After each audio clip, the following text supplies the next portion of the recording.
আসসালামু আলাইকুম রহমতুল্লাহি ওয়া বারাকাতুহু। প্রিয় দর্শক, আশা করি সবাই ভালো আছেন। আমার আশেপাশে দেখেন একেবারে সুনসান নীরবতা, কোনো কিছুই নাই। আছি বিলের মধ্যে আমাদের ক্ষেত পরিষ্কারের জন্য। আজকে আপনাদেরকে এই ক্ষেত পরিষ্কার করতে এসে এই যে দেখেন জমিনটা হলো একেবারে শুকনো। ক্ষেত পরিষ্কার করতে এসে কি দেখলাম দেখেন, এই যে আপনারা দেখছেন কচুরির ফানা যখন টান দিছি আমি, তখন দেখেন যে এই যে মাছ বেরিয়ে আসছে। এই যে একটা ছোট মাছ, একটা বেলে মাছ সম্ভবত, হ্যাঁ একটা বেলে মাছ। এই যে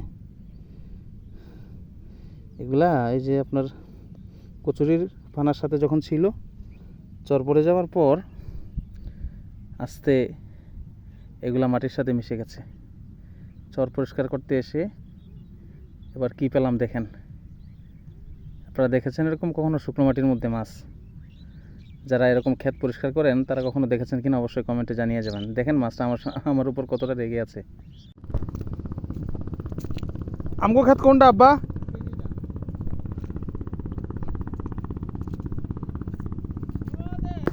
এই যে এটা হচ্ছে আমাদের ধান ক্ষেত।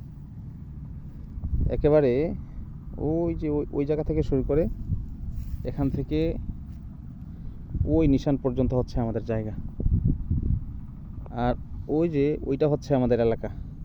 ওই যে দেখছেন নদী ভাঙ্গনের পরে মূলত এই যে এখানে যে নদীটা আছে সামনে, এই নদীটা কিন্তু আরও এই পাশে ছিল, আরও এইদিকে ছিল।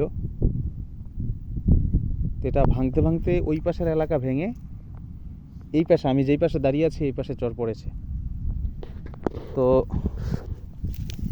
আজকে অনেকদিন পরে আমাদের খেতে আসলাম।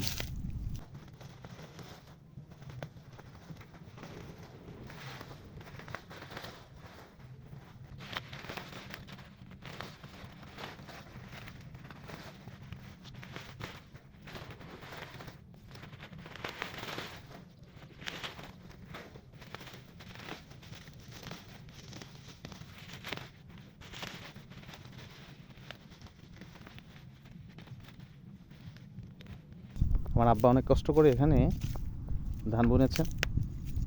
দেখেন আলহামদুলিল্লাহ অনেক সুন্দর ধান হয়েছে, কিন্তু এখানে এই যে অনেক সুন্দর ধান হয়েছে। আল্লাহ এর থেকে অনেক ভালো ধানের ব্যবস্থা করে দিক। তা আব্বা এতদিন কষ্ট করেছেন, বাড়িতে আসছি, চিন্তা করলাম যে আব্বার সাথে সহযোগিতা করি, এই জন্য আসলাম খেতে।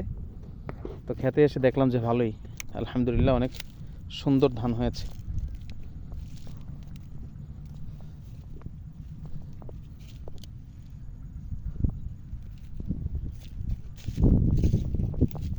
এদিকে কিন্তু বিভিন্নজন বিভিন্ন ধরনের ফসল করেছেন।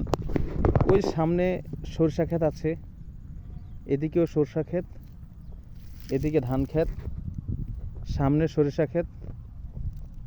এখানে বিভিন্ন ধরনের ফসল করা হয়েছে। যার ভাগে যতটুকু পড়েছে তার ভাগে সে তার মন মতো শস্য রোপণ করেছে। তো আমাদের অংশের মধ্যে আমরা ধান লাগিয়েছি। এটা একটা চর মূলত। দেখেন এখানেও কিন্তু কারেন্টের ব্যবস্থা আছে। ওই যে আপনারা পিলার দেখছেন, এখানে কিন্তু ওই যে পিলার দেখা যাচ্ছে।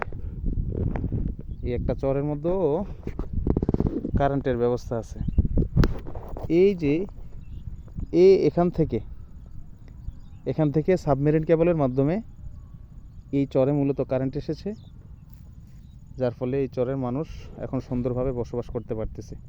বিদ্যুৎ আছে এই চরের মধ্যে। এবার চিন্তা করেন যে বাংলাদেশ কতটুকু উন্নতির দিকে গিয়েছে। তবে কারাপশন, দুর্নীতি, রাহাজানি এগুলো অনেক বৃদ্ধি পেয়েছে, যার কারণে মানুষ সুখে থাকলেও তাদের সুখ কেড়ে নিচ্ছে এক ধরনের মানুষরা। তো এটা হচ্ছে আমাদের ক্ষেত, দেখালাম আজকে আপনাদেরকে। আপনাদের কারো এরকম আছে কিনা জানিয়ে যাবেন। আর ভিডিওটা ভালো লাগলে অবশ্যই শেয়ার করে দিবেন।